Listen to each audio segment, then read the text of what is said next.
Hey guys, Mike Frontera here, back with another edition of Retirement Theory. Well, once again, the stock market seems to have stolen the show. You may be wondering, what the heck has happened in these past few nasty weeks in the market, and what can we expect going forward? Well, as I've always said, I am not in the predicting business. I will leave that to the so-called investment geniuses out there. I mean, I could try. Back in January of 2016, I talked about regurgitating my knowledge of recent financial news and market data to come up with a plausible prediction for the direction of the market. I could throw something up there about Trump's tariffs and trade war with China, maybe mention President Xi. Bringing up foreign leaders does always make you look smart. Talk about the inverted yield curve and its predictive value for recessions, possibly. But the truth is that I, nor anyone else, has any clue of what the market will do over the next few months. So to try to line up a bunch of economic factors together like some sort of equation to say when is or is not a good time to be in the stock market is a waste of everyone's time. People don't need useless prognostications. They want to know, will I be okay? Is my portfolio allocated toward my goal? And how might a downturn affect my plans? So let's spend a few minutes talking about why we invest in the stock market and how to handle a downturn when they inevitably show up. So first of all, we invest in the stock market because the outsized returns that they can offer versus low or no risk assets. We often need these higher returns to help our savings successfully fund a major financial goal like retirement. As Dr. Brian Portnoy says in his book, The Geometry of Wealth, wealth is funded contentment. It's the ability to underwrite a meaningful life. The stock market helps us do just that. Heck, if we could achieve a high enough rate of return from banks or treasury bonds, there'd be no reason to take any risk.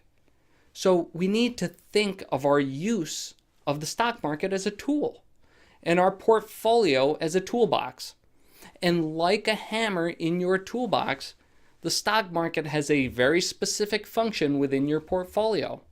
And that function is to provide long-term growth and inflation protection. What it doesn't do well is provide a steady store of monetary value. The portion of your portfolio invested in stocks really should not need to be accessed for several years. It's just too uncertain otherwise. So when you go to pull money out of your portfolio, it should be out of an area that keeps its value pretty darn steady. Maybe short-term bonds, for an example.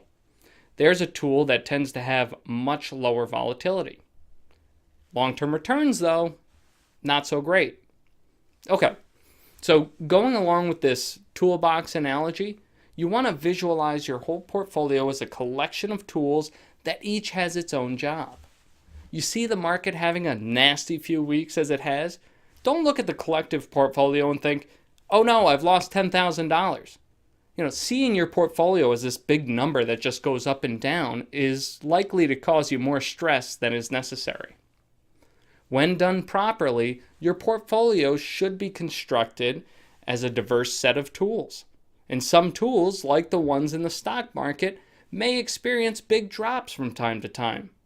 But heck, that comes with the territory of that tool. But others, those that you use to access money in the near term, should hold their value much better. But on its own, it's not going to grow your portfolio large enough for long-term sustainability. Each holding in your portfolio has a job that it's supposed to do. The key then is to properly allocate the tools in your portfolio to your individual needs. What goals do you have, and when do they need to be funded? That not only can help get you properly allocated, but it can also help keep you disciplined during times of stock market stress. So, do you have questions for me? Let me know. Give me a call at 518-612-1014 1060, or just visit me at www.retirementtheory.com. Do you follow me on Facebook? I think that you should. You'll see videos like these and get blog and article shares on everything retirement planning. Once again, thank you for joining me. See you next time.